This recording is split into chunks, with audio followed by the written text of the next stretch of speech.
It's time for my first guest of the day. He's a former X Factor champ who sold millions of records and is now just days away from starring in Memphis the Musical at the Shaftsbury Theatre in London.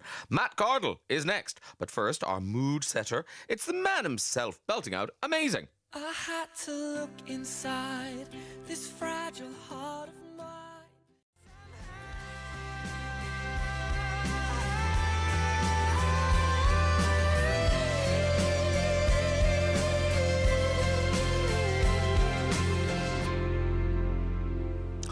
Beautiful. That is him singing, and this is him speaking. Good morning, Matt Cardle. Good morning, Graham.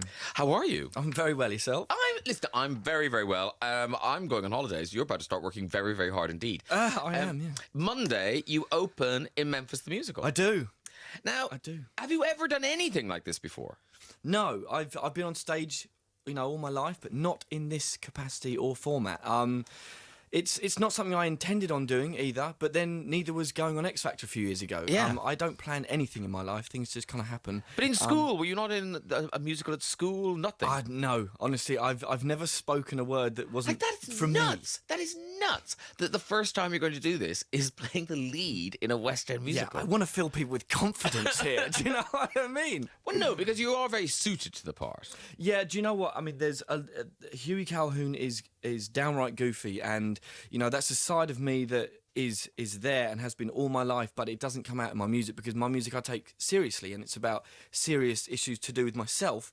Whereas this isn't me. It's Huey Callhoun. It's fine, and those bits of me can come pouring out, which is great. And if people don't know, tell us, because I stupidly I assumed that it was like a jukebox musical, Memphis the Musical, but it's not a jukebox musical. It's all original songs. It's all original score, and the story is based on something that did happen. Yeah, it's loosely based on a DJ, Dewey Phillips. It's set in Memphis in the 50s when segregation is still ongoing. And my character Huey falls in love with a black singer, Beverley Knight, down in a Beale Street club, and it's his journey to get that music heard, play that music in the centre of the radio dial and make her a star, and I can't give away too much because it would ruin the show, but it's just an amazing show. I mean, I have never been a huge fan of the theatre because I have never really gone. That'll be that. That'll do it, I never liked those things I didn't see. No, exactly. But it wasn't something that I was ever, drawn to. And then when Beverley asked me to come and watch it, I mean, and I'm not just saying this, I would say this even if I wasn't going in on Monday, it absolutely blew me away, and I would say to anyone, it will do the same thing. Oh, I saw it. I think it is a really terrific, and also for new musicals to get it so right. Normally, new musicals, you're sitting there thinking, "Oh, if only they'd changed that," or da-da-da. But they just got it so right. Yeah, and one of the more intimidating things was seeing how good Killian was. Who's did you? Oh, of course, you saw him. Yeah, I saw Killian, and I wish I'd gone and he'd been rubbish. But he was absolutely amazing. I mean, it's just such big boots to fill in more senses than one. He's got massive feet, which means he's got a massive pair of shoes. Yeah. So how many times did you see him? Just once? Oh, I've seen him loads now. Oh, really? I've seen the show, and every time, standing ovation every single time gets me. I'm close to tears every time. It doesn't stop doing what it does to me. What it did the first time. And what about you can learn the lines, you can say the lines, you can sing the songs, but there is some dancing involved, isn't there? Yes. How are you with the dancing? I'm all right. Now, Graham, I'm okay. I was talking to Beverley, and she said, the first thing when they said dancing, and she was like, "No way, sister, I that's not me." And I said the same thing. I was like, dancing, But luckily, because like I said, the character is mildly goofy, he is not taking it 100% seriously. So if I'm slightly looser than the other guys, the trained dancers, then it looks right doing it that way. And I've got into it. I love it. I totally love every aspect of the show, even the dancing. And I can't believe I've just said that. And here's the thing: I should have asked you already. How did this happen? How did you end up in it? Well, I was in the studio.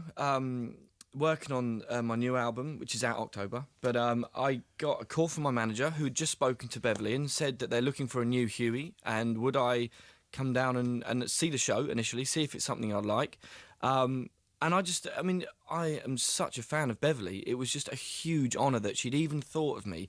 So naturally, I went down and saw the show, fell in love with it, the whole thing, and, you know, especially the character that, you know, I was looking at playing.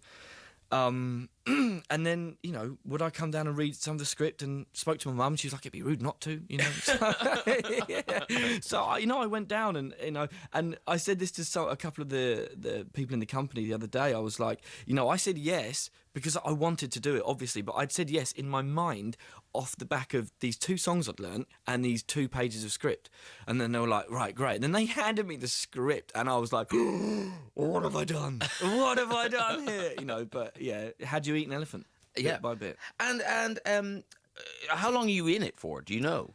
Until the end of October, so it'll be 4 to 5 months, I think. Okay. And then is the idea you leave and then you'll start promoting your new album? Yes, absolutely, yeah. Okay. Yeah. And is there another tour with the album and stuff? There will be. This is all, I mean, everything's had to be put on hold, you know. I wanted to get the new album to a place where I could do that. So once I said yes to Memphis, we kind of really knuckled down on the studio and got the album to a point where I can leave it and clear my mind, if for nothing else. You know, an entire script is in there now. Somehow, I don't know. There's not a lot else in there, Graham, but there's a script.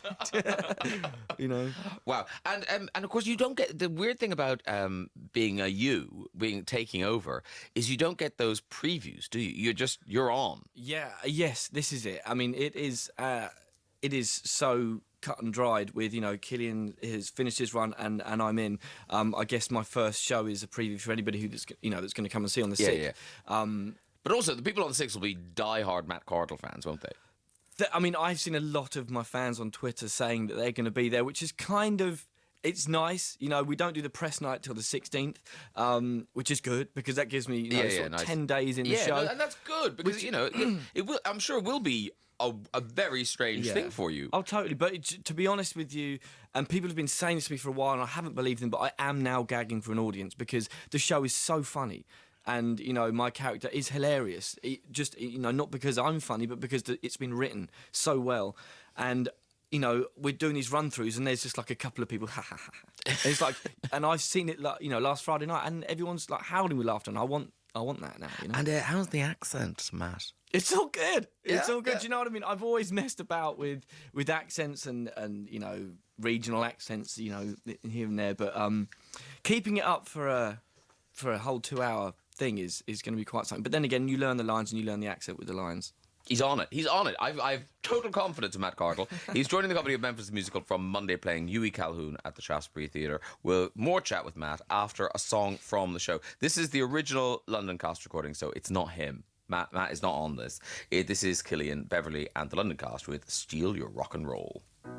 I listen to advice from folks smarter than me.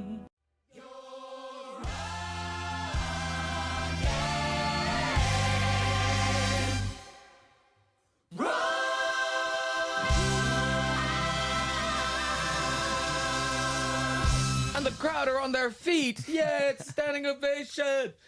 That's the finale, right? That is, yeah. And it's absolutely right. Aww. Now, people have been in touch. With questions. You know, listeners' things. They're fine. Sorry, I say they're fine. Superfan Millie from Telford. Do you know Millie? Oh, yes. Oh, wow, John. Will you be signing things at the stage door at the theatre? I've got a present for you. That almost sounds like a threat, doesn't it? Like it's a dog poo in a box. I've got a present for you. Yeah. Thanks, Millie. Yeah. Yes, I will try my best to be available. Yeah. But so long as they've been to see the show. Yeah, of course. You can't just pitch up with stuff. No, you have to have a creased ticket to be. A dated ticket for that day. Yeah, definitely. Maria and Scunthorpe, how did your musical partnership with Melanie C come about, and can we expect more from you two? Because your voices actually sounded great together. That came about just by pure chance. We'd met at a number of events. The last one was Isle of Wight. We were both singing on the garden stage, and I had a song that I was considering for a single, which was Loving You, but it was called something else. It was about something else. And I said to my manager at the time, I was like, why don't we maybe think about doing a duet? And then I said, let's maybe try it with Mel. I asked Mel, she said yes, after we made a demo of the track with a friend of mine. And we didn't know if the voices were going to blend until we actually got in the studio. And we were like, and we'd come so far down the track by this point. We're like, oh, it actually works. Thank God for that. You know? Yeah. But yeah. Because you do sound great together. Yeah, Yeah, they're yeah. really good together. You can obviously sing. I like this Nancy and Captain Jam. You can obviously sing. Thanks. Obviously. But did you know you could act as well? And do you worry what West End Wendy's might think when you take a role from a proper actor? It's a good point. Do you know what? There is an element. I was talking to a couple of the guys from Blue who have done a similar thing yesterday at an event, and there was a big element of acting in singing. You know, you have to go somewhere, you have to channel something to put the song across the way you want it to. It's just a different form of that. If you ask me, you know, some actors may cut me down for saying that, No, but that's a very good point. You know, it's one of those things. I don't know. We'll see. I guess we'll see on Monday. What do you think? I think if you were really terrible, they'd have said something by now. Yeah. I think they'd have stopped it by now. They'd have just gone, actually, you know what? Let's put a break on it. Well, You're obviously good.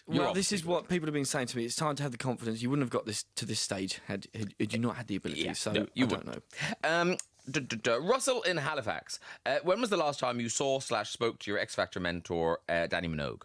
I think she texted me for my birthday, actually. Oh, that was rather God nice. bless her heart. Because I stupidly didn't realise that is, I was going to say still, presumably forever, the most successful series of X Factor of all time. Yeah, it was by a long way the most watched. I don't know what happened. Everybody had the bug for it that year. You know, as many people watched it as watched the Queen's Jubilee, which is weird. But yeah, no, it peaked. It peaked in the Matt Cardle year. What was it, 2010? 2010, yeah. 25 years ago. What happened to that? Oh, that's 5 years ago.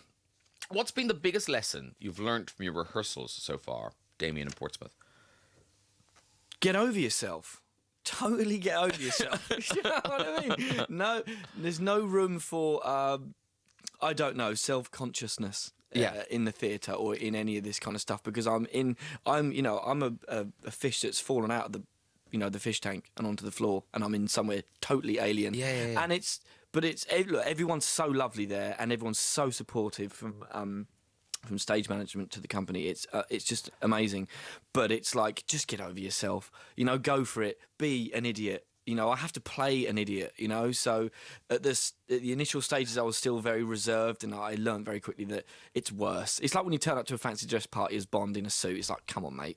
You know what I mean? Make the effort. Make an effort. Like, you know, look, we all look like plums here. Can you just join in or leave? Like, but I suppose it is different for you because you're not just some guy off the street. You are Matt Cardle, and you've worked hard at becoming Matt Cardle and having, you know, an image and a sound and that sort of thing. So I guess it's more to let go of. Well, there is, and again, like I mentioned earlier about taking my music seriously, and then all of a sudden, you know, taking myself so not seriously it's been quite liberating, to be fair. You know, it's nice to have that opportunity to be in front of people and just be silly. Yeah, be good for you. Yeah. Be good for you. Yeah. Harinder in Birmingham. What was the first song you remember singing, and how old were you?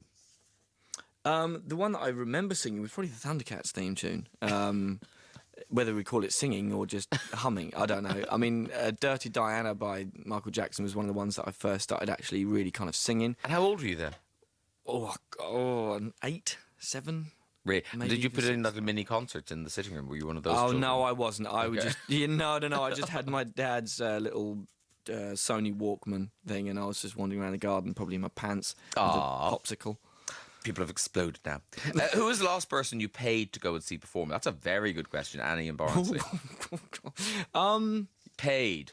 Oh, it was a band called the Champs, who I've been working with a producer, Dimitri, who's been working with these kids, and they are phenomenal. They're called the Champs, and I paid to see them a little while ago. They're like a kind of Simon and Garfunkel meets MGMT. Incredible. Oh, wow.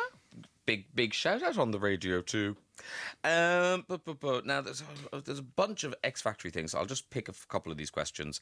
Well, here's one. Why hasn't The Voice created a star name yet in the UK? That's Katie in Bath. Can I just say I've no idea? Yeah, you can. Because I have no idea. No, because if people had an idea, they'd do something about it. Because I think the BBC would really like a winner of The Voice. So I think actually the guy, but already I don't know his name, but I have met him, and apparently he's very good. Again, I didn't watch it. These are so random, these questions. Tara, I'm guessing she's a fan. Is he still allowed to skateboard while working on the show? That's a really good question, and no is the answer. Yeah, I've learnt that lesson. What has been your favourite cover that you performed this year? That's very specific, from Cara Taylor. Favourite cover I've performed this year is probably Chandelier by Sia. I love that song. Wow, where did you do that? I've done it at a few places now. It's such a great song. And acoustic, it works really, really well. Isn't that what you wouldn't think it would? But yeah. Oh, fantastic. And finally, Joe from Kidderminster, physically, how have you prepared for Memphis? There's been a lot of sweating. No, I'm just trying to get in shape because my character... Do you have dance gear? Did you have to buy dance gear? Do you know what I did? I bought a couple of baggy vests. I just wanted to join in. And some big white trainers. I just wanted to be part of it. My character is never off stage, and if he is off stage, he's running. So, you can't come back onto stage and be out of breath in a relaxed kind of scene. So I've had to try and, just get cardiovascular fit. I like the use of the word cardiovascular. That's very good. Matt is in Memphis the Musical from Monday, playing Huey Callhoun at the Shaftsbury Theatre. Break a leg, and thank you so much for coming in, Matt. Pleasure. Thanks for having me.